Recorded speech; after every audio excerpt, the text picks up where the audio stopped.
Alors, est-ce que vous vous rappelez ce qu'on a fait la semaine dernière? Je vais vous montrer ce qu'on a fait la semaine dernière. D'accord? Je vais vous montrer. Parce que, voilà, je l'ai ici. Voilà. Donc d'abord, je vous rappelle que rentrez là-bas. Ceux qui ne sont pas encore un jour de tous les cours, d'accord? Regardez tous les cours. Si vous avez des questions sur certaines choses, vous avez tous les cours enregistrés. Tout regardez, encore une fois, encore une fois. Ce qui est brachot, regardez tout ce qui est brachot. 10 fois s'il faut, cache-route également. D'accord? Donc, on avait vu la semaine dernière, Birkat Hamotzi. D'accord? On avait vu Birkat Hamotzi, c'est-à-dire dans quel cas est-ce qu'on fait cette bracha. On avait vu différents éléments qui étaient liés aux bonnes mœurs. D'accord? Comment se comporter à table. On a vu ensuite Dvarim Abaim Mahmat Aseuda, les éléments qui viennent pendant le repas. Est-ce qu'on fait ou pas la bracha sur des éléments, des aliments après qu'on ait fait le motzi pendant le début? Et on a vu ensuite le principe qui nous dit donc Kiyud bracha d'une comme Seuda. En gros, lorsque j'ai fait mon repas quelque part, je fais là-bas la bracha. D'accord? Je ne vais pas faire mon repas à Jérusalem et faire ma bracha à Tombouctou. On fait la bracha à l'endroit où on a fait le motzi. On va continuer. Est-ce que vous avez des questions là-dessus? Est-ce que vous avez des questions concernant ce que j'ai dit maintenant ou le cours de la semaine dernière? Non? Encore très bien. Alors, puisque non, on continue. J'avais un prof de maths, moi, qui était un peu compliqué à comprendre. Et il faisait son cours, on comprenait 3 fois rien. Et à la fin, il disait, est-ce que vous avez des questions? Tout le monde levait la main et il disait, ah, puisqu'il n'y a pas de questions, on peut continuer. Donc moi, quand je vous pose la question, c'est pas de la rhétorique, hein, c'est réel. Je pose la question, est-ce que vous avez vraiment des questions? C'est pas... Ok. Donc on a vu le début du repas, on a vu avant du repas, on a vu pendant le repas, on a vu Birkat Mazon. Maintenant, enfin, on n'a pas encore vu Birkat Mazon, on s'approche de la fin du repas. On a mangé le dessert ou pas, on avait vu quelles étaient justement les différentes possibilités, soit de manger le dessert à la fin du repas et faire la bracha, soit de ne pas rentrer dans un doute de bracha, c'est-à-dire Birkat Mazon et après faire le dessert. Et maintenant, on va voir aujourd'hui les moments qui approchent la fin du repas. Alors, on va voir aujourd'hui différents chapitres. On va voir la question des Maïm Acharonim. On va commencer par Maïm Acharonim. Alors, je vais voir le sujet. Alors, c'est quoi Maïm Acharonim? Littéralement, c'est quoi Maïm? Maïm, c'est de l'eau. Acharonim, les dernières eaux. D'accord, les dernières eaux. Ça vient en fait, on va dire, rappeler le mot qui vient désigner le Netilat Yadayim au début du repas, qui en fait s'appelle Maïm Rishonim. Quand on dit il faut se laver les mains au début du repas, Netilat Yadayim, on pourrait également dire Maïm Rishonim, les premières eaux. D'accord? Le fait de se laver les mains avant le repas. Une fois qu'on a fini le repas, eh bien, on fait ce qu'on appelle Maïm Acharonim. D'accord? Maïm Acharonim. À chaque fois, j'oublie de vous donner les noms des élèves, là, des étudiants pour l'hébreu, alors que j'ai déjà fait ça. Je dois faire ça. Je note ça tout de suite devant moi. Ce soir, je finis ça et on ferme ça. Ivrite. D'accord? Ça fait déjà depuis quelques jours que Ivrite. Très bien. Parce que je vois quand j'écris en hébreu, des regards encore. Maïm Acharonim. Donc ça, c'est les dernières eaux. On va parler de ça maintenant. De quoi on parle quand on parle de Maïm Acharonim? Écoutez bien.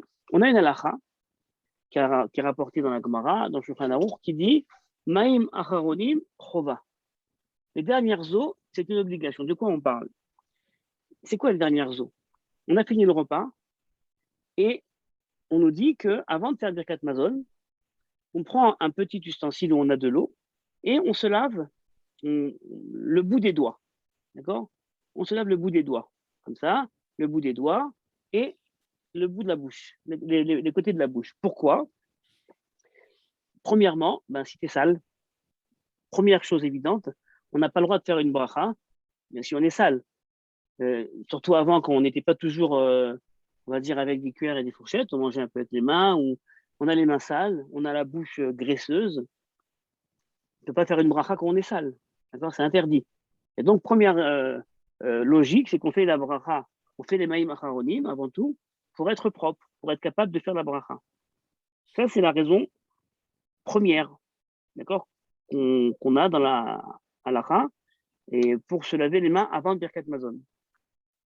Mais il y a une deuxième raison qui s'est greffée à ça,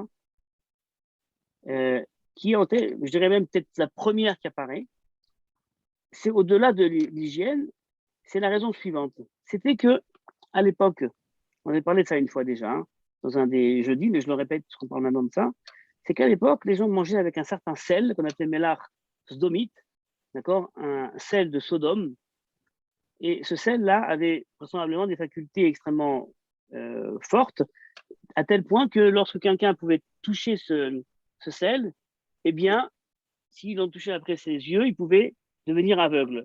Et donc, les sages, par précaution d'hygiène, ont dit simplement, faites attention, quelqu'un qui a mangé de ce sel-là, eh bien, va se laver les mains pour pas avoir après, vous voyez. Mais on est encore une fois dans les considérations, je dirais, hygiéniques ou alors logiques, d'accord, de logique. Et donc, les sages ont décrété ça. Alors, ça, c'est des raisons qu'on a dans la tradition, d'accord. Après, on a évidemment toujours des commentaires qui vont développer ça comme étant lié à une certaine faculté spirituelle, où il y a quelque chose qui se greffe à la personne qui fait Maïm Macharoni, mais c'est quelque chose d'autrement métaphysique. Bon, c'est très important, mais nous, on fait de la halakha, on ne fait pas de la mystique, donc on s'en fout. D'accord, on ne fait pas la halakha en fonction de la mystique, on fait la halakha en fonction de la logique. Et donc, concrètement, par rapport à cet usage de Maïm Macharonim, on a au moins deux usages. On a un usage qui dit, puisque les sages ont décrété qu'il fallait se laver les mains avant de faire la bracha, eh ben on se lave les mains. D'accord. On se lave les mains, c'est tout. C'est un décret des sages en disant on comprend pourquoi, même si aujourd'hui il n'y a plus ce sel et que même si j'ai les mains propres, bon, je le fais parce que c'est toujours une certaine purification avant de faire Birkat Mazon. En plus, on est propre. D'accord. Et d'autres qui disent ben non, si on a les mains propres, c'est pas la peine. On a les mains propres, pas la peine. Pourquoi commencer à faire des chichis? Vous voyez. Mais ce qui est très intéressant dans ce sujet-là de Meïm Acharonim, c'est en fait la capacité, certaines fois, à se détacher d'une norme qui existe dans la halakha et de dire elle n'est plus en vigueur parce que la raison n'existe plus. Et puisque la raison a disparu, pas la peine de continuer à faire quelque chose dont la raison n'existe plus. Et vous verrez que sur ce point-là, il y a des débats. Et quels sont les débats? Et ce que certains rabbins vont dire, c'est vrai que la raison a disparu. Et donc, on devrait ne plus faire cette Maïm Acharonim. Mais est-ce qu'à chaque fois qu'on a un décret des sages, on va commencer à vérifier si la raison a disparu? Parce que si c'est le cas, on va en arriver à annuler très rapidement plein de décrets de sages. Et donc, à ce moment-là, à nos yeux, les décrets des sages vont devenir beaucoup plus légers. Et donc, le débat, tout d'un coup, passe d'une question anodine de sel ou pas sel, d'accord, à une question beaucoup plus, je dirais, de principe. Est-ce qu'on a le droit ou pas d'annuler des principes des sages et des décrets des sages? Et c'est là, après, que se situe la discussion. Certains vont dire on n'a pas le droit d'annuler un décret des sages, même si la raison a disparu, parce que peut-être qu'ils avaient en tête encore d'autres choses que nous, on n'a pas en tête. Et donc, on va continuer même si on a oublié. Et d'autres disent on a oublié, c'est fini. D'accord. On n'a pas besoin. Alors, concrètement, moi, je vous dis ce que je fais, et c'est comme ça que certains rabbins l'ont écrit. C'est que moi, n'étant pas ashkénaze, donc j'ai beaucoup moins de scrupules de ne pas faire ça, parce que les ashkénazim, au niveau halachique, sont plus attachés à Maïm Acharonim. Et nous, en fait, enfin, les séfarades ont reçu une tradition qui vient des tosatistes, en fait, qui considèrent que s'il n'y a pas de problème, ni de sel, ni de saleté, on ne fait pas cette chose-là. Moi, personnellement, si j'ai les mains sales, parce que j'ai mis mes mains dans la casserole, vous voyez, je me suis comme ça, empiffré, voilà, c'est pas très propre, mais bon, ça arrive rarement, je vous le dis. En tout cas, si j'ai les mains un peu sales, à un niveau où quand je sortirai de table, j'irai me laver les mains, parce que je sens que c'est pas propre, d'accord? Eh bien, j'irai avant le Birkat Mazon me laver les mains, d'accord? Mais si je sens que j'ai les mains propres, eh ben, je n'irai pas faire Maïm Acharonim. Vous avez compris? D'accord? Je me lèverai les mains uniquement si je sens que j'ai les mains sales. Sinon, je ne ferai pas Maïm Acharonim. Donc ça, c'est déjà au niveau, comment dire, halakha le maaseh, c'est-à-dire concrètement comment faire. Maintenant, quelqu'un qui veut faire Maïm Acharonim, comment on fait Maïm Acharonim? Alors aujourd'hui, on est à l'époque où tout ce qui est religieux, ça a été également, on va dire, c'est passé par les mains des artisans. Il y a même des petits verres comme ça, tout bien fait, comme ça, en argent, d'accord, pas en plastique évidemment, qui passent autour de table et les gens se lavent les mains comme ça. Alors, je vais vous dire au niveau halachique. On ne fait pas Maïm Acharonim sur le sol. On ne jette pas de l'eau sur le sol euh, pour des raisons mystiques. D'accord. Pour des raisons mystiques, on ne fait pas tomber attention, mais je vous le dis quand même. Euh, quand on dit un sol, ça veut dire un sol de la terre, dans de la terre. On ne fait pas non plus Maïm Acharonim avec de l'eau chaude. D'accord. Avec de l'eau chaude. On ne fait pas Maïm Acharonim sur toute la main. On fait uniquement jusqu'au deuxième, on appelle ça Phalange. phalange, jusqu'à la deuxième phalange, jusqu'à là. D'accord. On ne fait pas sur toute la main, on fait uniquement jusqu'à là. La quantité d'eau qu'il faut verser n'est pas réglementée. Vous pouvez, si vous voulez, vous verser 1 litre d'eau comme 3 gouttes, d'accord. Il n'y a pas de, il y a pas de réglementation par rapport à ça.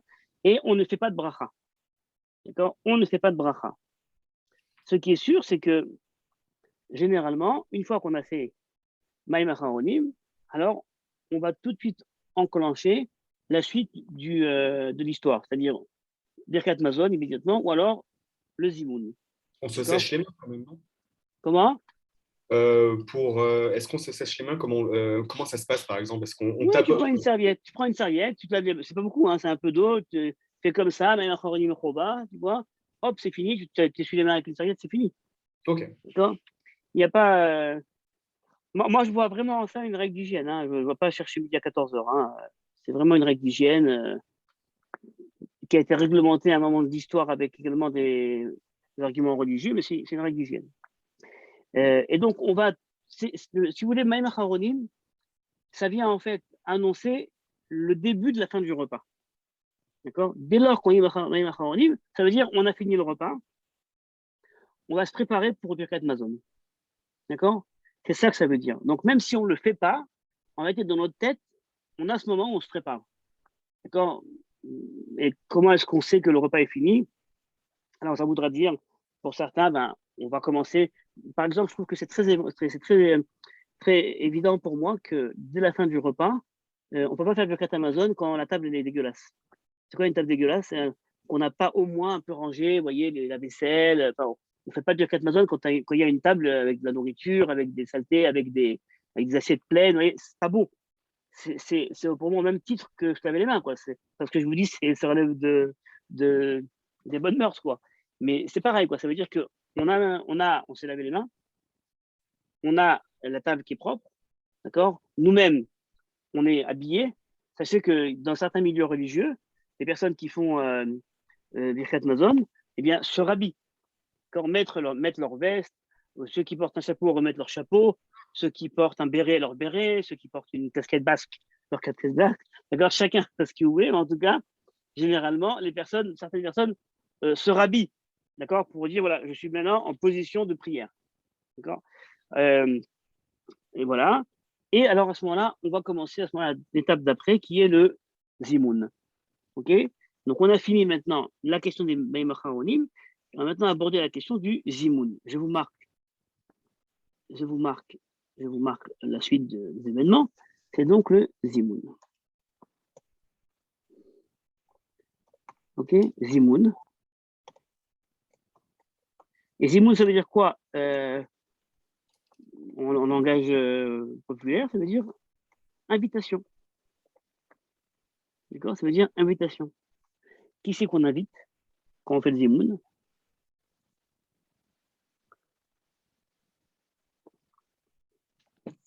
Eh bien, on invite les personnes présentes autour de la table à faire Birkat Mazon. Et là, il y a quelque chose de très intéressant. Alors,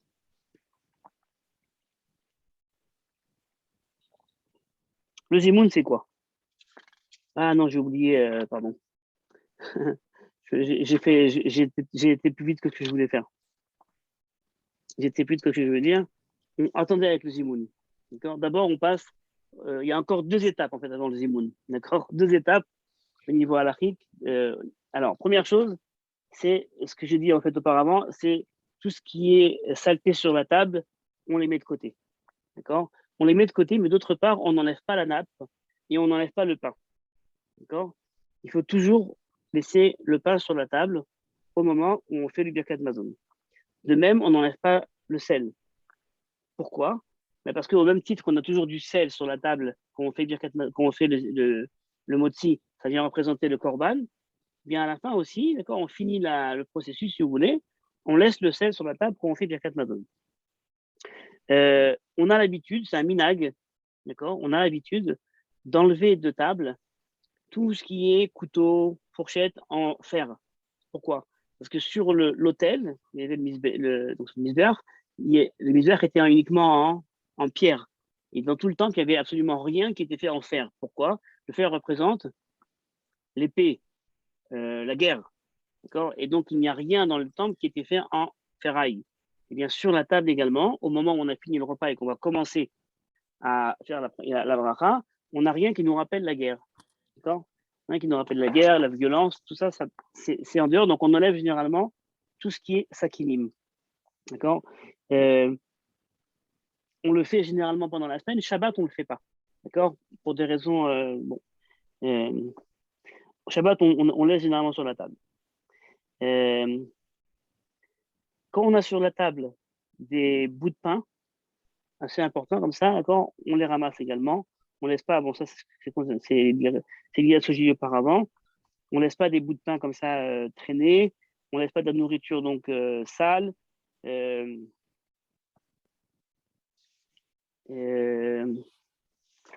Voilà ce que je voulais vous dire par rapport à ça. Donc une fois qu'on a organisé la table, on est prêt à continuer et à faire donc ce qu'on appelle le zimoun. Le zimoun, c'est quoi? C'est en fait, eh bien, un appel que les personnes qui sont assises autour de la table vont faire l'un à l'autre pour dire, mes amis, faisons le birkat mazon. C'est-à-dire, c'est en fait une façon de s'orienter. D'accord? C'est une façon en fait de se concentrer et de s'orienter. C'est-à-dire, on a mangé ensemble. Et lorsqu'il y a au moins 3 hommes qui mangent ensemble, ou 3 femmes qui mangent ensemble, eh bien, on considère que le repas n'est pas un repas qui a été un repas d'individus qui ont consommé des choses les uns à côté des autres. C'est un repas qui a été partagé. Le repas partagé avec des personnes qui ont partagé ce repas a un statut différent. D'accord? On a dans la Mishnah différentes choses qui sont énoncées sur un repas. On a évidemment, comment est-ce que c'est rapporté dans la Mishnah? On va retrouver ce texte-là. Shlosha she'achlou ke'echad.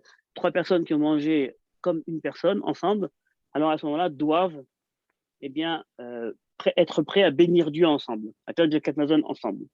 D'accord? En gros, le repas partagé a une valeur supplémentaire, si vous voulez. D'accord?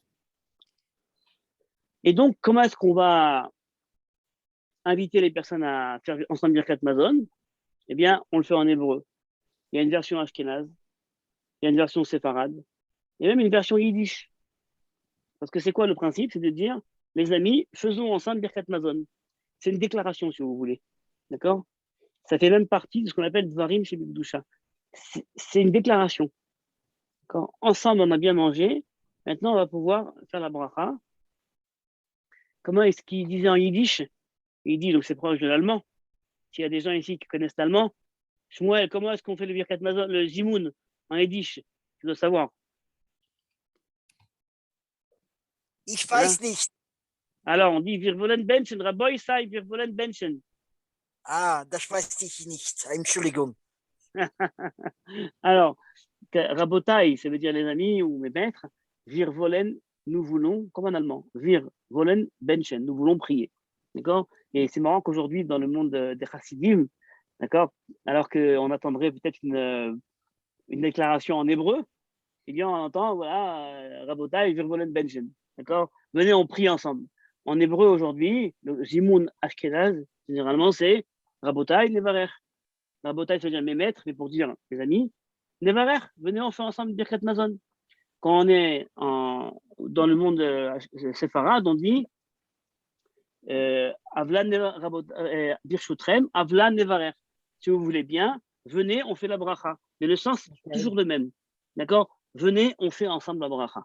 D'accord? Donc, vous trouverez les différentes versions dans les Sidurim, donc soit Rabotai Nevarer, Et dès lors que la personne dit Rabotai Nevarer, donc c'est un qui appelle les autres à la bracha, tout le monde répond Nevarer Shachal Michelo. Ok, on fait la bracha envers celui qui nous a donné à manger.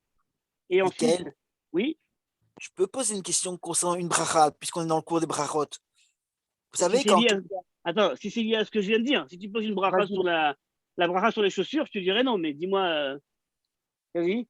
Pas la bracha sur la nourriture, non. C'est la bracha quand on monte sur la Torah, avant qu'il commence à dire Baruch et Adonai Mevorach, il dit Hachem, mais je ne sais pas le mot après. Hachem Yivarech ou Hachem Imachem Alors, attends, regarde. D'abord, c'est après. Hachem Imachem. Dieu est avec vous. Hachem Imachem. Mais c'est pas du tout lié à ce qu'on dit maintenant, là, Shmuel. Donc, je te réponds, mais c'est pas du tout lié. D'accord. Si maintenant chacun commence à poser des questions sur un sujet qui est lié au brachot, mais pas à ce qu'on dit maintenant, on va jamais avancer. D'accord? Ok. C'est Hachem Imachem, mais c'est pas du tout lié maintenant. Ah, mais je comprends pourquoi tu dis ça. C'est aussi un appel. D'accord? Au même titre que quand on fait. J'ai compris pourquoi tu poses la question, Stécha. Au même titre que quand on fait le Zimoun, il y a quelqu'un qui dit à tout le monde Rabotai Nevarer, venez, on fait ensemble la bracha. Quand la personne monte à la Torah, eh bien, il y a la même personne qui fait la bracha, dit en fait à tout le monde Hachem Imachem. Et il déclare ça à la communauté en disant que Dieu soit avec vous. Et tout le monde répond Hachem, que Dieu le bénisse. Donc, c'est vrai, Shmuel. Non, je comprends pourquoi tu as posé la question. C'est un appel. D'accord, il y a le même appel. Sauf que la différence, c'est que Hachem Imachem, c'est uniquement les séfarades qui font ça. Quand les Ashkénazes montent à la Torah, ils ne disent pas Hachem Imachem. Et deuxième différence, c'est que contrairement aux Zimoun, ce n'est pas une obligation. Quand on est trois à avoir mangé, 3 garçons ou 3 filles, alors c'est une obligation de faire Zimoun. Une obligation. Alors que quand on monte à la Torah, ce n'est pas une obligation de faire Hachem Imachem. D'accord? Ok. Alors, concrètement, donc, comment ça marche? Donc, on dit Rabotai Nevarer, c'est une sorte de ping-pong comme ça. D'accord, les amis, venons, on fait la bracha, et j'en réponds, Nevarer, Shachal Meshelo. On fait la bracha pour bénir celui qui nous a donné à manger. Et le Mezamen, celui qui a commencé donc le Zimoun, d'accord, va dire Baruch Shachal Meshelo, d'accord, béni soit celui qui nous a donné à manger. Maintenant, c'est important de dire ça parce que il y a des différences dans le Zimoun en fonction du nombre de personnes qu'il y a autour de la table. Par exemple, si on est 10 autour de la table, on a Minyan autour de la table. D'accord? Si on est 10, alors à ce moment-là, on doit rajouter le nom de Dieu. Donc on ne va pas simplement dire, on va dire Rabotai Nevarer, et après on dira Baruch Eloheinu Shachal Meshelo. On va rajouter le nom de Dieu, parce qu'on est 10 personnes. Et que Mais quand c'est on a une assemblée. 10 Hein, hommes, 10 hommes uniquement, ou s'il y a des femmes dans les 10, c'est. Alors, généralement, c'est 10 hommes. Maintenant, il y a pas mal de débats là-dedans. D'accord? Généralement, c'est 10 hommes. Quand on a 3 hommes qui ont mangé ensemble, ils font Zimoun. Il y a 3 femmes qui ont mangé ensemble, elles font Zimoun. D'accord? Mais généralement, pour le Zimoun avec 10, d'accord, il faut avoir au moins 10 hommes. Okay. Il y a des avis minoritaires qui considèrent que c'est des hommes et des femmes à ce moment-là. Parce que c'est comparé en fait comme au minyan de la synagogue. Mais c'est pas pareil. Ouais. C'est pas, ça n'a pas le statut de minyan. Ouais. Il n'y a pas 3 hommes qui peuvent faire Zimoun entre eux, mais qu'il y a 3 femmes. Les 3 femmes peuvent le faire à la place des 3 hommes. Les 3 femmes ont l'obligation de le faire ensemble. D'accord? Ont l'obligation. Certains vont dire. Bon, je vais vous dire c'est quoi l'histoire qu'il y a derrière, d'accord? Pour être très. 3 hommes font Zimoun. 3 femmes font Zimoun. Certains disent qu'il ne faut pas mélanger. Pourquoi il ne faut pas mélanger les hommes et les femmes? Parce qu'il y a un problème de ritsout, c'est-à-dire un problème de décadence, de déchéance qui peut arriver. Bon, je ne vous cache pas que moi, cet argument m'est difficile. Je ne vois pas en quoi, quand moi je suis autour de la table, avec ma femme et mes filles autour de la table et mes garçons, le fait de dire à tout le monde à table, venez, on fait Birkat Mazon, d'accord, il y a un problème de décadence, d'échéance ou de problématique, d'accord, lié à des perversions sexuelles. Il n'y a rien. Et au contraire, de voir ça, ça serait même tordu. D'accord? Donc, il y a certains avis dans la halakha qui sont extrêmement minoritaires, mais sur lesquels moi, je me base à la maison, quand je suis qu'en famille, où je fais Zimoun à la maison avec tout le monde à table. D'accord? Avec les hommes et les femmes à table. Je ne vois pas pourquoi il y aura un problème, mais au niveau halakhique, c'est possible. D'accord? Quand mes garçons sont là, mes garçons yeshivistes sont là, eux n'acceptent pas, donc on ne le fait pas. Je le respecte. Et moi, je pense qu'au niveau halachique, on a le droit de faire le zimoun à table, qu'on est des hommes et des femmes autour d'une table, et que je ne vois pas pourquoi le fait d'appeler des gens à faire la bracha devrait créer un problème. J'ai une petite idée derrière la tête.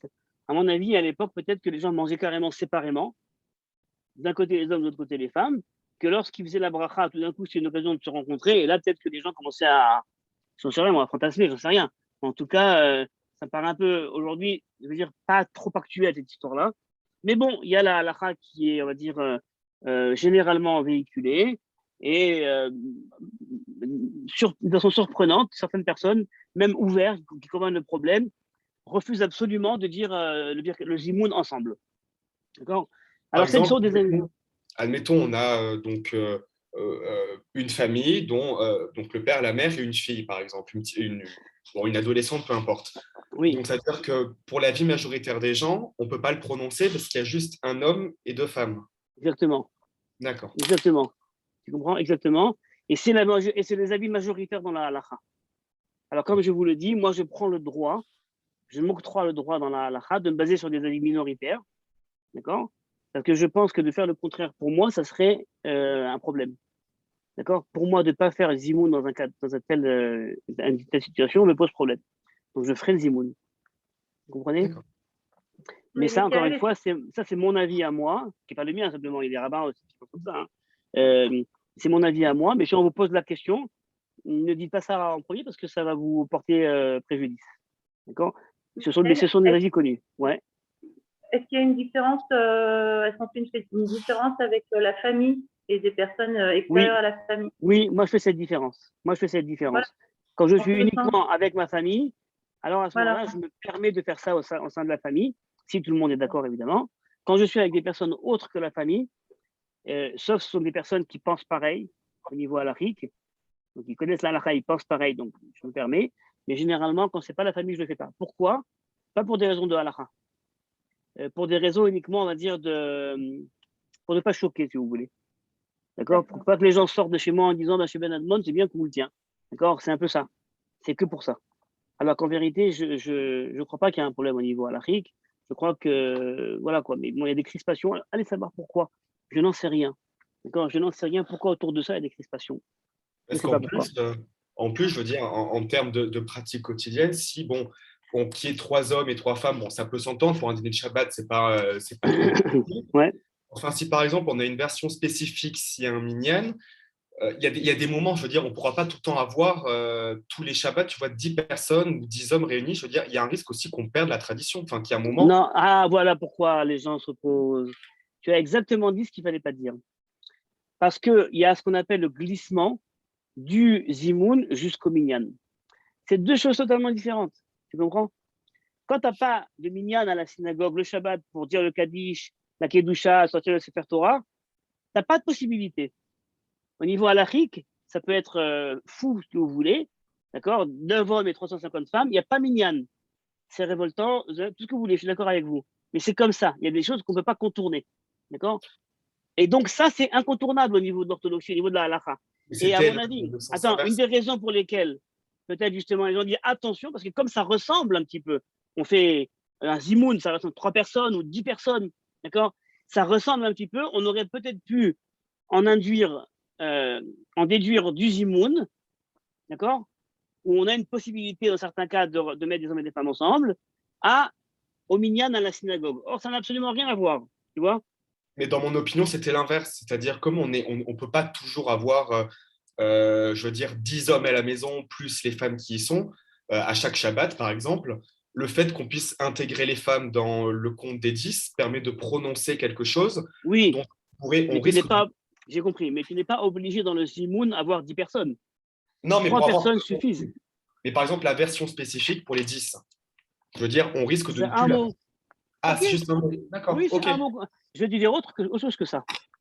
Quand, par exemple, on fait le Zimoun et qu'on a à table avec nous des nouveaux mariés, alors on rajoute également une petite partie, une petite version dans ce Zimoun-là. D'accord? On rajoute également, généralement, on fait ça quand on a aussi 10 personnes. On fait aussi, vous savez, les Sheva Brachot, les 16 jours d'après le mariage. Alors, à chaque repas que mangent les Brachot, les Khatanim, les mariés, on fait les Shea Brachot. On rajoute également quelque chose. C'est vrai.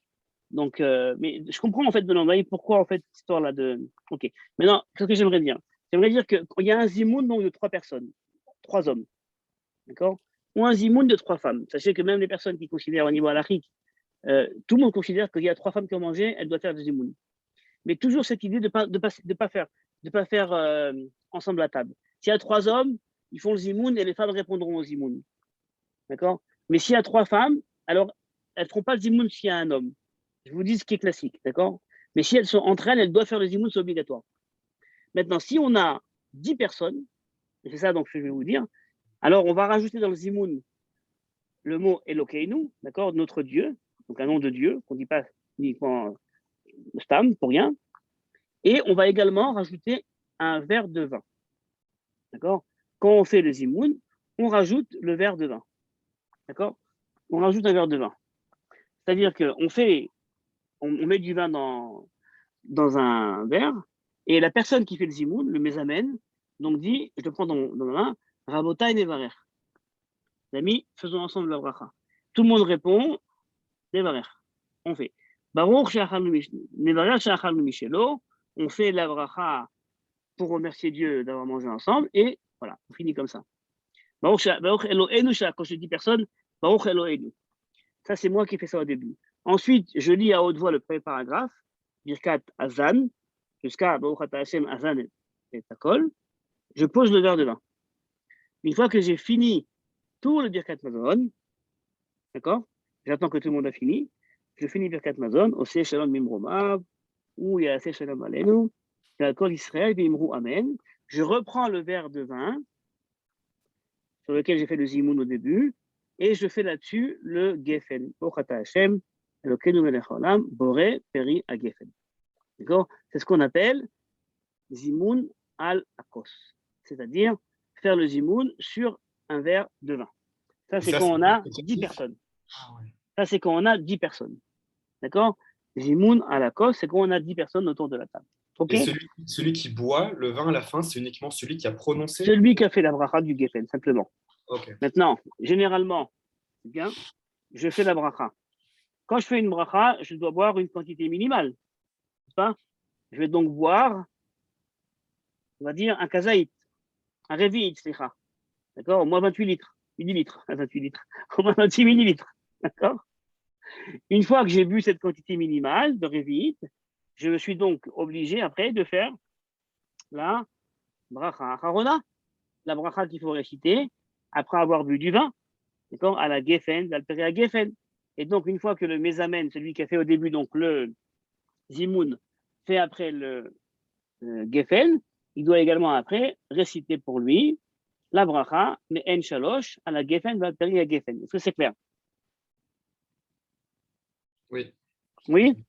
Maintenant, encore quelques petits points très importants, c'est que le verre qu'on va utiliser pour faire le zimoun à la kos, faire le zimoun sur le verre, ça doit également être un verre, c'est pas un petit verre en plastique jetable, c'est un vrai verre de kidouche, d'accord? Qui n'est pas cassé, qui n'est pas fêlé, d'accord? C'est pas un verre sale, faut qu'il soit propre, d'accord? Avec tout ce qu'on considère être le respect d'une bracha, d'accord? Donc ça, c'est en fait ce qu'on appelle le verre de Birkat Mazon. D'accord? Alors, encore un point important à dire. Vous vous rappelez que quand on a fait les lois de la Havdalah, après Shabbat ou après Yom Tov, qu'est-ce qui se passe si j'ai pas de vin? Si j'ai pas de vin pour faire la Havdalah, on a fini le vin pendant le repas de Shabbat, on a fait un bon kidouche le soir, un bon kidouche le matin, et on s'est fini la bouteille de vin. J'ai plus de vin pour faire la Havdalah. Sur quoi je fais la Havdalah? Le pain. Non, le samedi soir, Le pas le vendredi soir. Du thé. Du raisin. Alors, je peux faire du jus de raisin, mais je peux faire, et c'est une loi, c'est un din qui est que sur Moussaï Shabbat, encore l'Abdallah de la fin, je peux faire même sur ce qu'on appelle Mashke Medina, d'accord? C'est-à-dire une boisson qui est considérée comme une boisson nationale. Je peux faire sur du thé, je pourrais faire sur du café, je pourrais faire sur de la bière, d'accord? Même si je n'ai pas du Geffen, que c'est à col, c'est pas grave, mais je peux faire la Abdallah là-dessus. Je fais la différence entre le Shabbat et le Chol en faisant une Abdallah sur un Mashke Medina. Concernant le zimoun qu'on fait sur le verre, qu'on est 10, ça ne peut être que sur du vin. D'accord? Ça ne peut être que sur du vin. OK?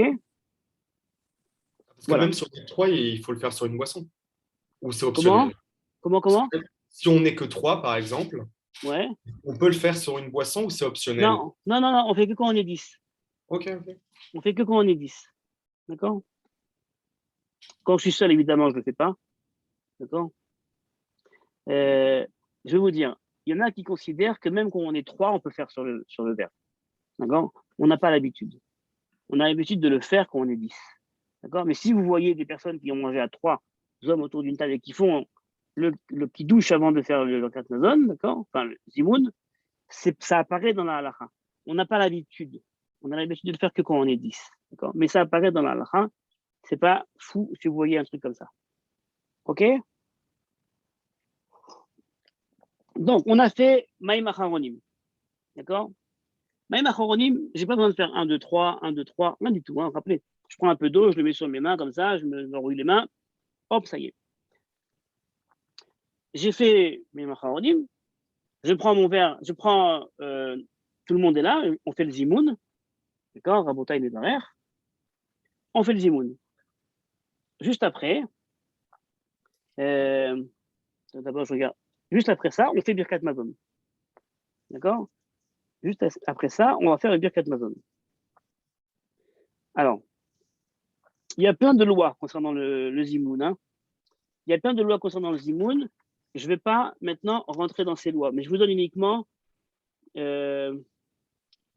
uniquement quelques exemples. On fait le Zimoun qu'on a mangé à 3. Mais qu'est-ce qui se passe si, par exemple, je suis au resto, je m'assois à une table, à une autre table, il y a quelqu'un d'autre qui s'assoit, et à une autre table, il y a encore quelqu'un d'autre qui s'assoit. On est 3, hein. On n'a pas mangé ensemble. On n'était pas ensemble autour de la table. On a chacun mangé notre repas. Mais on est 3, en fait. Est-ce que je peux dire au gars qui est à côté, viens, on fait Zimoun ensemble? Non. On a mangé ensemble. D'accord? C'est pas qu'on est 3 à avoir maintenant. Alors que si on est, par exemple, dans une synagogue et qu'il y a 10 personnes, d'accord, je peux dire à un gars qui est à côté, tu peux, s'il te plaît, rentrer dans les 10. D'accord? Je peux lui demander. Pour le Zimoun, on doit avoir mangé ensemble. Donc ça, c'est le genre de... On a aussi pas mal de cas, par exemple, supposez qu'on a commencé à manger, on était 2, et puis il y en a un troisième qui arrive 45 secondes avant qu'on parte. Il commence son repas. Est-ce qu'on peut lui dire, tu peux s'il te plaît rentrer dans le Zimoun? D'accord? Il n'a pas commencé à manger avec nous. Il est arrivé après, donc on est 3 à la fin du repas.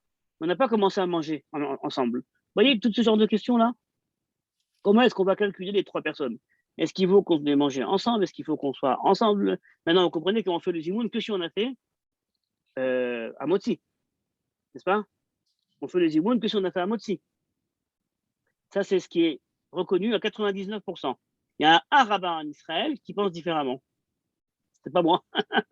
C'est le Rav Yuel bin Nun qui lui dit, on fait Birkat Mazon et on fait des Zimoun quand on a bien mangé. On est rassasié. Donc, si je suis rassasié, même si je n'ai pas mangé de pain, je vais faire Zimoun. D'accord? C'est une fois un rabbin donc important en Israël, hein, qui était venu au kibbutz et qui m'avait mangé ensemble. Et à la fin, il avait mangé une assiette de légumes. Et il me fait à la fin, viens, on fait Zimoun. Je fais, t'as pas mangé de pain. T'as mangé ni du pain, ni des mésonotes. Parce qu'il faut aussi quelqu'un qui n'a pas mangé du pain. S'il a mangé des mésonotes, je peux le rentrer dans mon Zimoun. D'accord? Bon. Et je lui dis, t'as mangé ni du pain, ni des mésonotes. T'as mangé que des légumes. Il me fait, oui, mais je suis rassasié. Et au niveau de la Torah, je suis rassasié, ça suffit. Bon, vous voyez, c'est ce genre de questions qu'il peut y avoir, d'accord, dans les détails. Je ne rentre pas maintenant dans ces détails. D'accord? C'est trop de détails. On pourrait maintenant passer que là-dessus environ 45 minutes. Je ne veux pas maintenant passer 45 minutes parce que, comment dire, ce n'est pas essentiel maintenant. D'accord? Oui. J'avais une question sur, tu sais, quand on mange un dessert, par exemple, mésonote, tout ça, la question qui se pose de savoir quand est-ce qu'il faut faire la Birkat Hamazon ou pas. Si, par exemple, on décide de la faire avant de manger ce dessert-là, dans ces cas-là, le Zimoun, on doit le faire aussi avant de manger ou Zimoun, tu le feras toujours avant Birkat Mazon.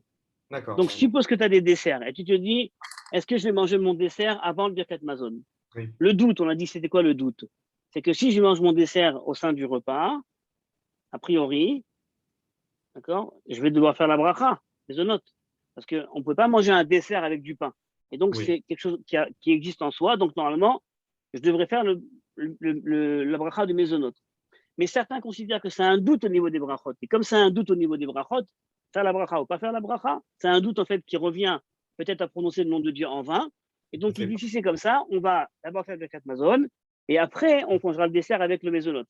D'accord? Donc, dans tous les cas, quand on a un dessert, d'accord, tu peux le manger avant le Birkat Mazon ou après, mais ce qui est sûr, c'est que dès lors que tu as commencé à dire, allez, on a fini le repas, on fait Maïm Acharonim ou pas, mais même si on ne le fait pas dans les mains, on le fait dans la tête, d'accord, on fait Maïm Acharonim, on fait le Zimoun et on fait Birkat Mazon, c'est la fin du repas.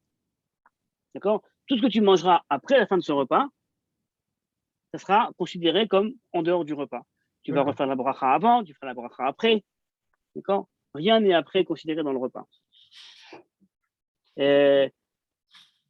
Bon, il y a aussi, par exemple, un avis, et regarde pourquoi est-ce que c'est important ça, Alexandre, essentiellement chez les séfarades. Imaginez qu'on est deux à table et qu'il y a un jeune garçon de 9 ans, au moins 9 ans, en tout cas quelqu'un qui comprend c'est quoi le zimoun, il comprend l'hébreu, il comprend c'est quoi une bracha, et bien selon les séfarades, on peut, dans certains cas, le rentrer dans le zimoun. Inutile de vous dire que pour moi, d'accord, c'est un argument en plus pour rentrer certaines fois les femmes dans le zimoun.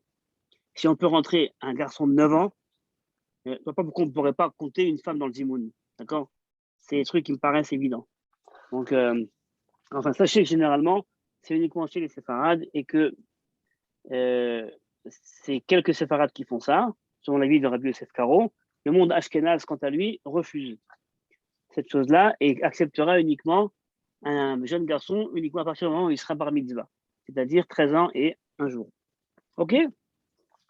Donc ça, c'est pour plus ou moins, d'accord, les halachot qui concernent le zimoun. Est-ce que vous avez des questions là-dessus? Sur le zimoun? Ah oui, je vous donne un cas. Si 3 personnes ont mangé ensemble, on a même pas se manger à la table, on était ensemble à table. Et puis, pour une raison, allez, on va savoir pourquoi, chacun a fait son birkat mazon. D'accord? Chacun a fait son birkat mazon. Bon. Ou alors, il y en a 2 qui ont fait le birkat mazon. Et le troisième, il dit, attendez, on est 3, venez, on fait zimoun. Mais il y en a déjà 2 qui ont déjà fait le birkat mazon, concrètement. Est-ce qu'on peut faire zimoun ou pas? Non. En zimoun, mon frère. D'accord? On ne peut pas continuer. Il n'y a pas de zimoun rétroactif. D'accord? On fait le zimoun. Et toute l'idée du zimoun, c'est pour dire maintenant, allez, on a mangé.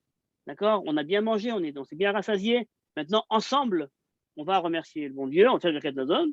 Donc, ça se fait avant. Si quelqu'un a fait son birkat mazon avant, eh bien, c'est pas bon. OK? Voilà, ça c'était donc pour les halachot concernant le zimoun. Maintenant, on va continuer. On va passer au halachot qui concerne le birkat mazon. D'accord? Quels sont les halachot donc auxquels on doit faire attention concernant le birkat mazon? Alors, le birkat mazon, comme vous le savez, on l'a étudié et vous le connaissez déjà par cœur, j'imagine, au moins après paragraphe. Alors, comment ça, non? Comment ça, non? Ok, bon. Je baisse les yeux de la caméra une demi-seconde pour ne pas voir ceux qui rigolent. Alors, Birkat Mazon, c'est une bracha donc de la Torah. Rappelez-vous, il y a des brachot qui sont inscrites, qu'on apprend de la Torah elle-même. Il y a des brachot que les sages ont formulées. Le Birkat Mazon, donc on l'a vu, c'est une bracha qu'on apprend de la Torah, comme il est écrit dans le verset, Ve'achalta besavata, ou ve'arachta Hashem Elokecha. Tu as mangé et tu t'es rassasié. À ce moment-là, tu feras la bracha, d'accord, pour remercier le bon Dieu sur la bonne terre qu'il t'a donnée. D'accord, on avait vu le verset, on avait étudié le verset. Donc, en fait, c'est une bracha qu'on apprend de la Torah. Et puisque c'est une bracha qu'on apprend de la Torah, alors il y a un principe très important, qui est que lorsqu'on a un doute dans les brachot, généralement, on avait appris quoi, nous? Quand j'ai un safek brachot, j'ai un doute sur une bracha, que j'ai fait ou j'ai pas fait. Qu'est-ce que je fais? Je sais pas. Par doute, je fais pas. Safek brachot, laquelle? D'accord? Je m'abstiens. Mais quand c'est une bracha de la Torah, comme par exemple Birkat Hamazon, ou même le Mehen Shalosh pour certains, d'accord, eh bien, ça fait avec brachot teoraita les chumra. Quand c'est un doute dans une bracha qui est d'origine toranique, alors à ce moment-là, on va selon l'avis qui dit que il faut faire. Si par exemple j'ai fini mon repas et je ne suis pas sûr d'avoir fait ou pas Birkat Hamazon, alors je refais. En cas de doute, je refais. C'est vrai pour le Birkat Hamazon et c'est vrai pour le Mehen Shalosh. D'accord? Quand j'ai mangé beaucoup de mésonotes ou beaucoup de fruits d'Israël, où j'ai bu une certaine quantité de vin, le Mehen Shalosh, à ce moment-là, comme c'est également de la Torah, je dois refaire. Vous avez compris? Ça, Comment c'est on un peut point avoir très un doute? important. Parce que c'est quand même assez long le Birkat Mazo, quoi. Ça prend un petit moment à faire. Donc, je veux dire, Birkat Mazon, avec un nun à la pardon, fin. Birkat Mazon. D'accord? Faut quand même. Est-ce qu'on est vraiment très aviné pour oublier si on l'a fait ou pas? J'en sais rien. Parce que... Alors, c'est une bonne question que tu poses, mais tu sais, certaines fois, il y a des personnes qui prient et ça devient ensuite quelque chose de tellement, on va dire, ça devient un automatisme qu'au fond, des fois, ils sont capables, certaines personnes, de réciter, mais sans vraiment y mettre le cœur, tu vois? Comme ça. Comme si tu as fait des choses, mais tu le dis, mais en fait, tu n'es pas vraiment là-bas. Et donc, tu peux imaginer, tu peux imaginer que, c'est intéressant la question que tu poses, hein. C'est une question d'ordre psychologique. Comment tu as fait Birkat Mazon? Tu as fait 4 brachot, tu t'en rappelles pas? A priori, dans quel cas on pourrait oublier d'avoir fait une bracha? Comment on peut oublier une telle chose? Bah, alors voilà, je ne sais pas si la halakha parle pour des personnes qui ont des problèmes, des troubles de mémoire, ou en tout cas, euh, c'est aussi pour nous apprendre le principe que lorsqu'on a un doute concernant une bracha de la Torah, alors à ce moment-là, on la refait. OK? Oh. Juste une question, Ouais. Michael. Pour le Bedin, on doit lire le Birkat, mais on n'est pas obligé d'apprendre par cœur, on est d'accord? Je vais te dire, si le Beddin vous demande de rester Birkat Mazon et que vous sortez votre sidour et que vous, à la page automatiquement, et que vous restez Birkat Mazon, fluide, ça sera très bien. Mais s'il vous demande, dis-moi, Birkat Mazon, tu connais? Oui, tu connais parce que tu fais quand tu manges du pain. Bah oui. Donc, si tu le fais depuis combien de temps? Et il va te poser la question. C'est combien de temps que tu es Birkat Mazon? Tu dis, ça fait environ 4-5 heures, c'est pas bon, d'accord? Mais si ça fait, je sais pas, 6 mois, 7 mois que je m'efforce de Birkat Mazon et qu'il te dit, si ça fait 6-7 mois que tu es Birkat Mazon, tu dois donc être capable au moins de réciter le début par cœur, tu vois, et que ça, c'est pas possible, c'est-à-dire, bon, ça veut dire que tu fais pas, d'accord? Pareil pour le Hachayat Tsar, d'accord? Je vous dis, moi, je vous dis quelque chose, hein, je vous le dis, et je le ferai. Si jamais, avant le Beddin, je vous pose la question de me réciter ces brachot-là, dont je parle depuis le début de l'année, et que vous ne savez pas les réciter, je ne vous prends pas au Beddin. Ouais, je vous le dis d'avance, je ne vous prends pas au Beddin.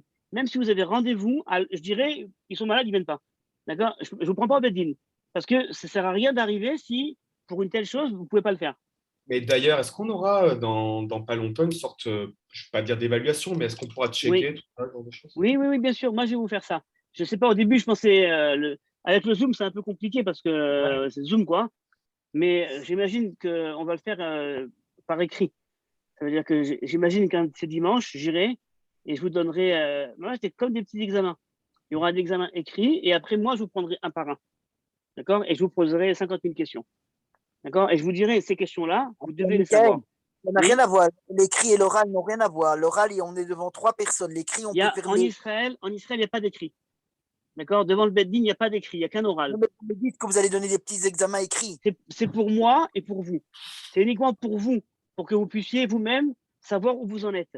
En France, Je ne vais pas noter avec du rouge, hein, comme Madame René au GAN. Hein, je ne vais pas dire très bien, moi, passable, c'est bien. Non, non. C'est pour vous, c'est pour avoir une évaluation de ce que vous devez encore étudier. D'accord? Et pour moi aussi savoir quels sont les sujets que vous avez intégrés et d'autres que vous avez moins intégrés. D'accord? Donc, voilà. Donc ça, sachez que pour ça, moi, je serai intransigeant. Si je vois que vous ne connaissez pas, d'accord, je ne comprends pas au Beddin. Ça veut dire que vous n'avez pas investi le minimum sur ces choses-là.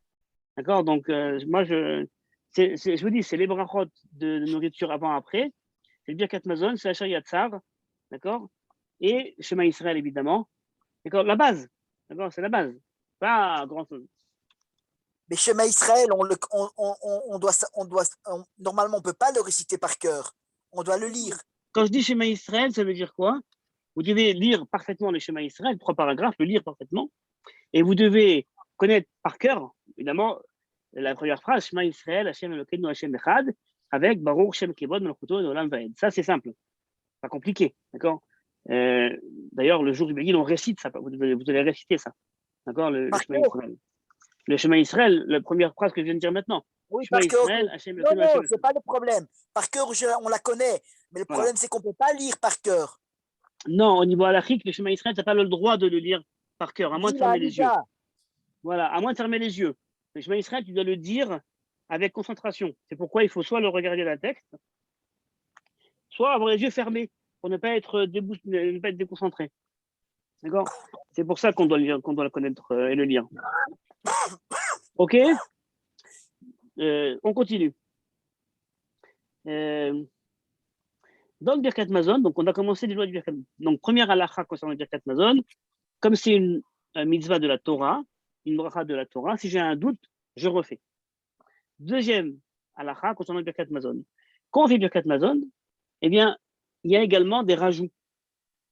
D'accord? Des rajouts dans le Birkat Mazon, qui sont, on l'avait vu, par exemple, quand c'est Shabbat. Quand c'est Shabbat, il y a un petit paragraphe qu'on rajoute. D'accord? C'est un paragraphe entier sur Shabbat. Quand c'est Yom Tov, donnez-moi les Yom Tov qu'on a dans l'année.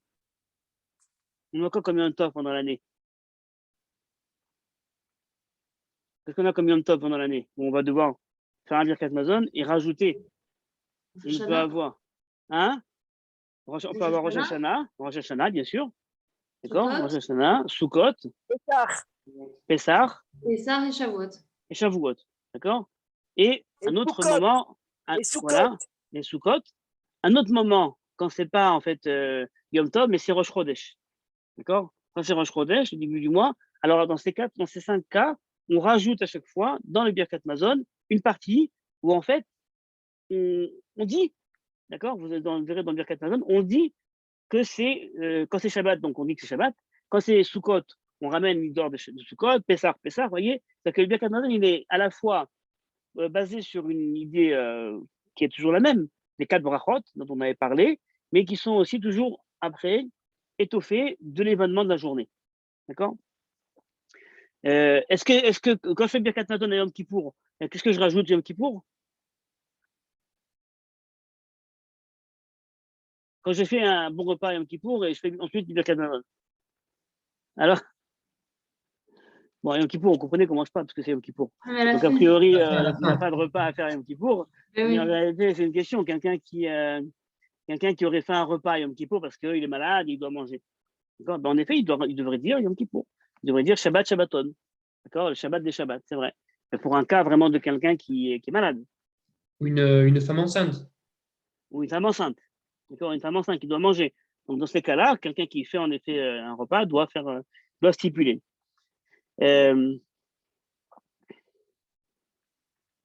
on fait Birkat Mazon, puisque c'est une bracha qu'on apprend de la Torah, je ne peux pas, pendant Birkat Mazon, m'interrompre. Dès lors que j'ai commencé Birkat Mazon, d'accord, je ne peux pas m'interrompre et commencer en plein, après la première bracha, d'accord, à dire au fait, qu'est-ce que tu pensais du match d'hier soir, au fait, salut toi, à bientôt. Non, je ne peux pas parler. Uniquement, ça serait après la dernière bracha de la Tov Hamitiv, que si vraiment j'ai besoin de parler, je pourrais parler. D'accord? Mais sinon, on ne s'arrête pas pendant Birkat Mazon, pas non plus boire. D'accord? On ne peut pas s'arrêter et boire pendant Birkat Mazon. Vous comprenez? Ça a le din, c'est le statut halachique d'une prière. Et comme quand je suis à la synagogue, je ne bois pas, je ne mange pas, d'accord? Même pas un petit verre de vodka chez les Chabad, rien, d'accord? On fait la prière. Alors à ce moment-là, quand je fais Birkat Mazon, c'est pareil. D'accord? Je ne m'arrête pas pour discuter, ni pour.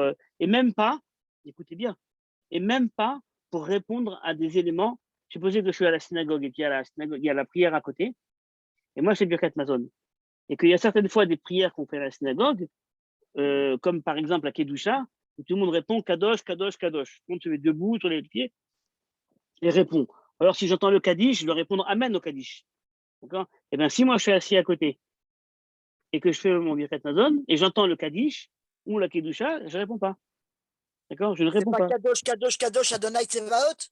Oui, mais je ne réponds pas. Quand je suis en train de faire mon Birkat Mazon, comme ça, le statut halachique d'une fila, je ne peux pas m'interrompre pour répondre à une autre fila qui est à côté. D'accord? Bon, c'est uniquement une petite halakha comme ça, mais voilà.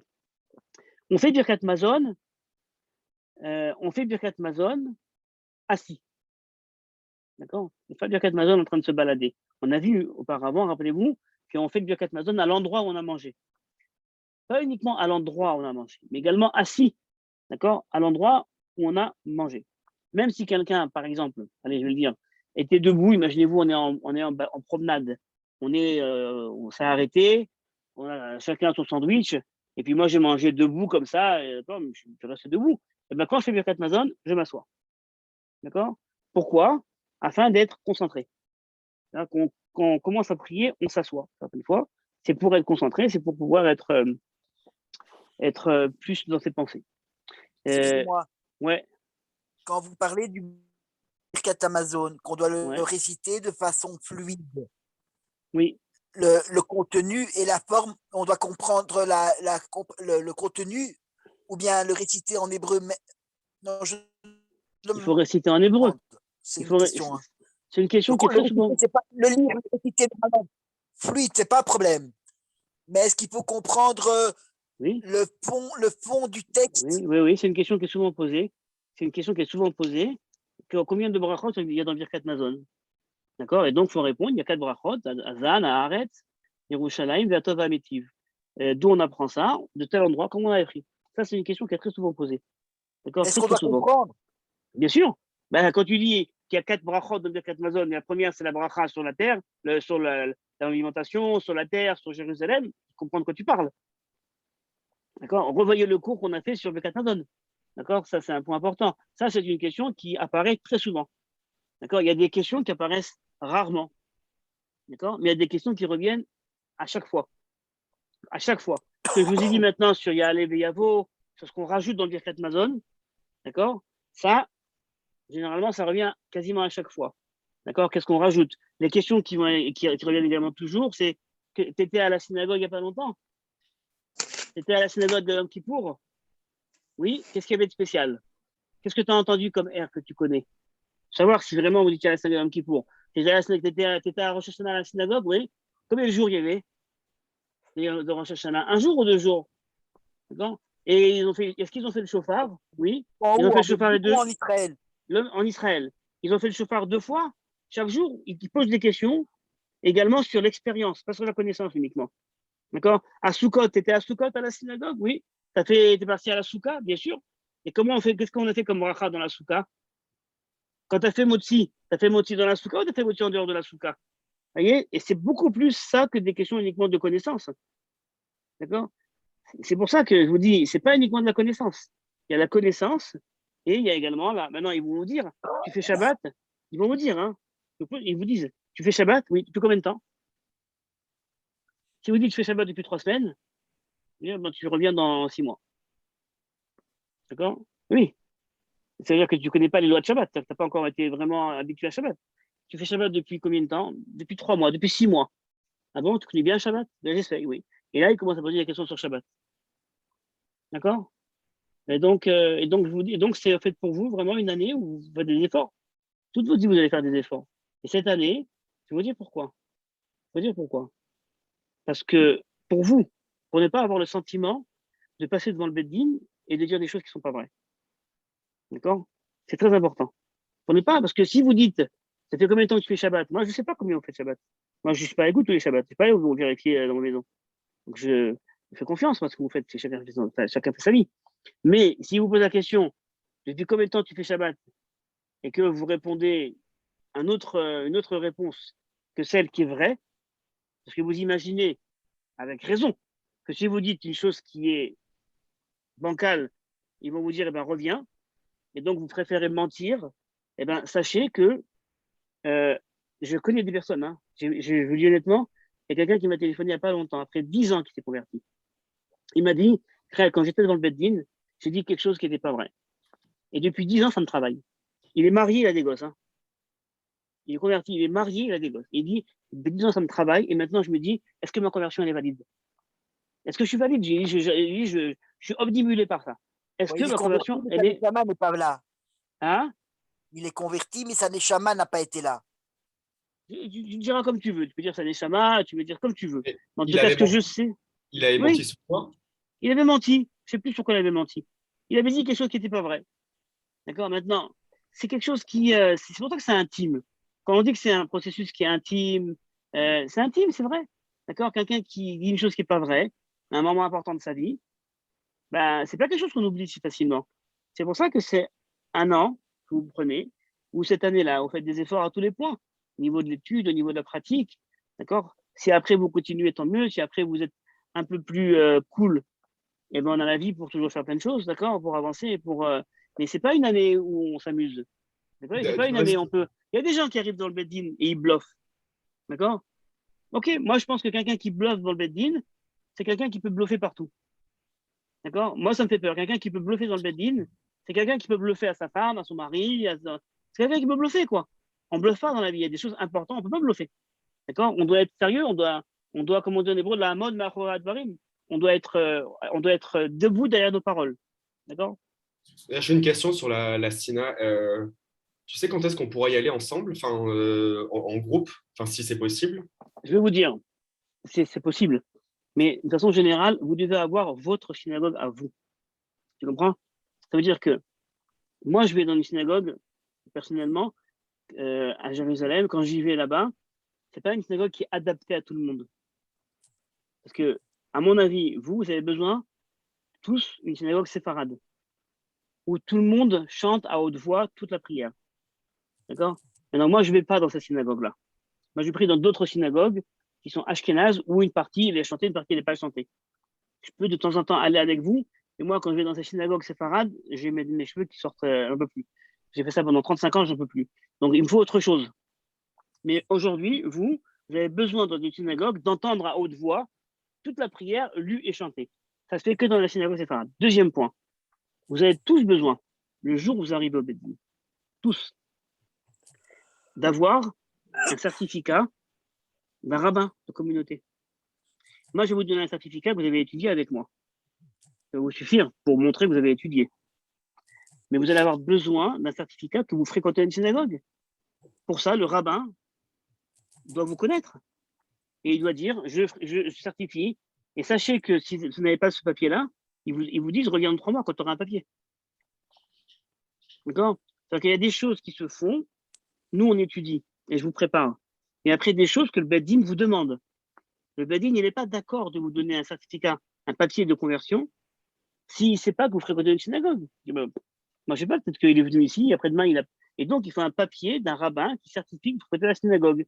Une des raisons pour lesquelles on commence les cours avec le Rav Yaakov, c'est parce qu'il est rabbin d'une synagogue à Jérusalem, à Arnona.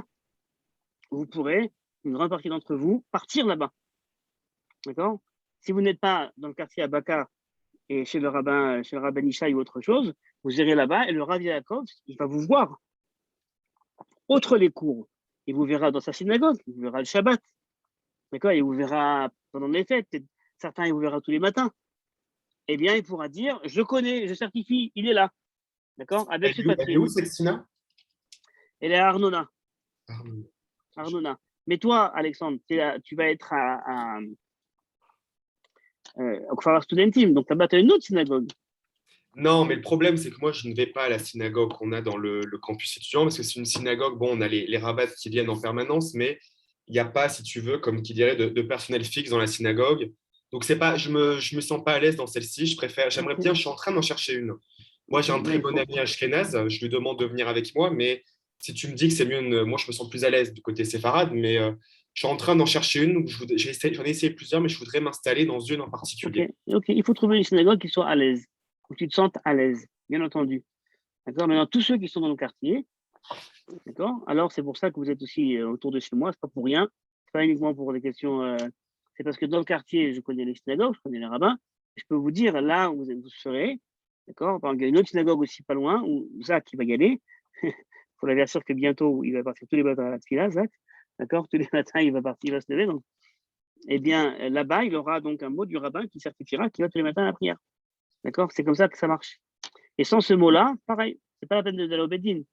C'est des choses que c'est par expérience, je vous dis. D'accord? C'est pas une question de. C'est comme ça que ça marche. D'accord? C'est comme ça que ça marche. Et je J'ai une comprends. Ouais. Pardon, Mireille. En tant que femme, nous, on n'est pas obligé d'aller tous les matins à la Non, synagogue. non, mais le Beddin demande quand même d'avoir un certificat que tu vas à la synagogue Shabbat et que le rabbin Oui. te connaît. D'accord? D'accord, ça. Ok. Ouais. C'est pour avoir un suivi. Encore une fois, qu'est-ce qu'ils veulent savoir, les rabbins? Que vous n'êtes pas, que vous êtes là et que vous avez encore que vous avez un lien, un endroit, une attache, une accroche. Maintenant, Oui. quelqu'un peut bien sûr partir voir pendant un an avec un rabbin et le lendemain après la conversion lui dire bye bye et plus jamais repartir. Ok, c'est aussi possible, vous voyez. Mais les rabbins, ils peuvent pas, eux, comme je l'ai dit, quand ils ont le statut et la responsabilité de signer sur le papier, ils ne peuvent pas se dire j'ai signé sur un papier, mais je suis pas sûr que vraiment ils étaient sérieux. Et pour s'assurer du sérieux, bah voilà, ils demandent certaines choses. Ok? Après, j'ai excuse-moi, j'ai deux autres questions. Je voulais savoir, quand on passe là pour Birkat Amazon, Oui. si on dit que les bénédictions se réfèrent à la nourriture, à la terre d'Israël et à Jérusalem, Ouais. et qu'il y a une bénédiction, est-ce que c'est bon? On a répondu à la question. Non. Il va te dire c'est quoi la bracha dans Birkat Mazon qui parle de la terre d'Israël. Tu la connais, tu peux la réciter? Oui, à la kol, Hachem Elokeinu Hachem Elokeinu, tu vois, Baruch Ata Hachem, à l'arrêt de l'Amazon. C'est quoi la bracha qui parle de Jérusalem ou dans le Birkat Mazon on parle de Jérusalem? D'accord? Et là, il faudra dire par cœur? Non. Alors dans ton livre. Tu as ton livre et tu ouvres le sidour, tu dis c'est là. D'accord? D'accord. Ok. Et dernière question, tu nous présentes fin juin, début juillet, c'est ça, a priori? J'espère fin juin, maximum. J'espère. Ok. D'accord? J'espère fin juin. Voilà. D'accord. Et D'accord? tu connais comme ça vaguement c'est juste une question comme ça, des synagogues, de bonnes synagogues vers là où je suis? Non, je connais pas là-bas. Ouais. Je connais des synagogues, mais je connais pas des synagogues qui pourraient être là-bas, qui pourraient être Il est totalement où? là-bas. Il est où? À Ratzofim. Hagivat À Ratzofim. À l'université hébraïque. Non, le Chabad, c'est la meilleure chose. Tu as un papier de Chabad, ça suffit. Tu comprends? T'as un papier il faut avoir le papier de Chabad. Ouais, mais le Si truc, tu vas c'est chez que Chabad, il faut un papier de Chabad. Et Chabad, je te dis, hein, quand tu vas chez Chabad, il faut d'emblée leur dire que tu es en processus de conversion. Pourquoi? Parce qu'il y a certaines fois des personnes qui refusent après de donner des certificats comme ça. Moi, j'ai eu comme ça une élève il y a un an et demi. Elle a fréquenté une synagogue francophone à Tel Aviv pendant un an, un an et demi. Et le rabbin, au début, a refusé de donner un certificat qu'elle était là-bas. Et quand je l'ai appelé, je lui ai dit pourquoi tu fais ça? Après, il a écrit un certificat qui était là-bas pendant 3 mois. Je l'ai engueulé, le gars. Je lui ai dit pourquoi tu fais ça? Pourquoi tu mens? Ah, tu sais, moi, je ne vais pas m'occuper de conversion. Moi, c'est pas mon histoire. Moi, je ne vais pas être responsable. Parce qu'on t'a rien demandé. On t'a demandé de dire la vérité. Si quelqu'un fréquente la synagogue, tu marques qu'elle a fréquenté la synagogue pendant un an et demi. D'accord? Pourquoi mentir? Pourquoi mettre des bâtons dans les roues? Et donc, il faut savoir qu'il y a certaines personnes qui, eux, disent ah, moi, je ne vais pas rentrer là-dedans, question de conversion. C'est pas... Il faut dire d'emblée je viens ici. D'accord? Je suis en processus de conversion. Le dire évidemment, pas le crier sur tous les toits à la synagogue, hein, pas la peine de faire non plus, mais aller voir la personne, surtout en plus à part ça, pour aussi des questions de halakha, d'accord, que les personnes ne te comptent pas dans le minyan à tort, d'accord, donc c'est important également de leur dire. Donc je suis en processus de conversion, et pour également qui t'accompagne, pour qui t'aide, qui dit voilà, moi des fois je vais avoir besoin que vous m'aidiez, ou on est dans la tfila, ou on est là, il faut que vous me guidiez. Et à ce moment-là, donc, à la fin, tu pourras, une fois que tu as été proche de la personne, lui dire est-ce que tu peux, s'il te plaît, me confirmer que j'étais ici pendant 6 mois, 7 mois, tant qu'il faut, 8 mois, 10 mois. D'accord? C'est ça qu'il faut faire. Mais pas arriver la veille du Beddin et aller le voir et dire en fait, je t'ai oublié de te dire, il me faut un papier. Ça, je te signe qu'il n'aura pas. Et sans ce papier-là, c'est pas la peine de venir. D'accord? Il faut que j'aille les voir, il faut que j'aille voir les rabbins. Bien sûr. C'est eux qui gèrent, je connais un peu, j'ai déjà discuté avec 2-3 fois avec le rabbin qui s'occupe de la SINA sur le village étudiant, mais il y en a une sur le campus. Mais moi, on a discuté plusieurs fois, notamment pour Soukot. Je suis allé chez lui pour récupérer quelques affaires pour Soukot avec un ami juif, mais j'ai jamais eu l'occasion de discuter avec lui ni de dire que j'étais en processus de conversion. Bon, mais en tous les cas, Alexandre, on parlera dans tous les cas après, Ouais. d'accord, pour la présentation au Beddin. Bon, maintenant, laissez-moi, il reste que 2 minutes et j'aimerais finir quelques halakhot importantes concernant le Birkat Mazon. D'accord, donc je vous ai dit que le Birkat Mazon, c'est donc une bracha de la Torah, donc en cas de doute, on recommence. Deuxième chose que je vous ai dit, qu'on rajoute également des éléments qui sont liés au jour. D'accord, si c'est Rosh Chodesh, si c'est Rosh Hashanah, on rajoute également ça. C'est Sukkot. Quand c'est Birkat Mazon, et je fais Birkat Mazon, je ne me dérange pas, ni pour répondre à quelqu'un qui dit bonjour ou pour répondre à une prière, parce que c'est un statut de prière. D'accord. Quand on fait Birkat Mazon, on le fait assis. Quand je fais Birkat Mazon comme une prière, je dois entendre ce que je dis. Ça veut dire, je ne peux pas faire Birkat Mazon comme ça. D'abord, je ne peux pas faire Birkat Mazon comme n'importe quelle autre prière, uniquement en lisant avec les yeux. Non, ce n'est pas une fila. La fila qu'on fait toujours comme une bracha, je dois la réciter avec ma bouche et je dois entendre ce que je dis. Pas crier à tue-tête, mais je dois dire, oh, d'accord, ne serait-ce que moi que j'entende, sans déranger les autres, mais je dois m'entendre, d'accord, chuchoter. D'accord, parce que c'est une fila. Je dois m'entendre chuchoter. Euh, je vais aller. Combien de temps est-ce que je dois faire de Katmazon? Supposez que j'ai mangé, et puis, bon, bah, on a tchatché, je me suis levé de table, j'ai oublié de faire de Katmazon. Combien de temps, jusqu'à la fin de mon repas, j'ai pour faire de Katmazon? Alors, au niveau de l'explication, c'est en fait tant que je n'ai pas encore digéré. C'est quoi? Tant que j'ai pas faim. Alors, tant que je me sens plein, à ce moment-là, j'ai encore l'obligation de faire de Katmazon, parce que je suis encore quelque part en continuité de ce repas que j'ai fait. D'accord? En vérité, il y a différents éléments également. Il y a l'élément de ce qu'on appelle asachat adat, ça veut dire si je n'ai pas été détourné dans mon attention de ça, si par exemple j'étais à table, et puis après le repas, je suis parti me balader, et puis j'ai fait un foot, et puis je suis revenu, ah mince, j'ai le Katmazon. Ok, tu es totalement sorti de ton repas. Dans ta tête, tu étais totalement. Donc, tu t'es déconnecté, tu peux plus faire Birkat Mazon. D'accord. Et il y en a d'autres qui disent que le temps qui est toujours, on va dire, minimal pour rester connecté au repas, c'est 72 minutes. C'est-à-dire que quand tu as fini un repas, après au moins 72 minutes, tu es toujours lié à ton repas. Et par le ventre bien plein, et aussi parce que le fait que, voilà, quoi, j'étais encore lié à mon repas. Si on est à table, évidemment. Maintenant, qu'est-ce qu'on fait généralement? Des fois, on est à table Shabbat, et on mange, et puis on parle, et on parle, et on parle, et on parle. D'accord. Qu'est-ce qu'on fait? On a l'habitude généralement de manger toujours comme ça des bouts de pain. D'accord. Pour ne pas être rentré dans des zones d'ombre. Donc, on mange encore un petit bout de pain pour rester toujours dans le cadre du repas. Voilà. Les femmes, évidemment, ont l'obligation de faire également le Birkat Mazon. Certains considèrent que c'est une obligation de la Torah, des sages et pas de la Torah. Mais dans tous les cas, les femmes ont l'obligation de faire le Birkat Mazon. Dans le Birkat Mazon, il y a également cette phrase qu'on dit Al Beritra Shirata Dariv Sareno. On te remercie pour l'alliance que tu as fait dans notre corps. On parle en fait de la circoncision. Une femme n'a pas de circoncision. D'accord. Et donc, à ce moment-là, qu'est-ce qu'elle va dire ça?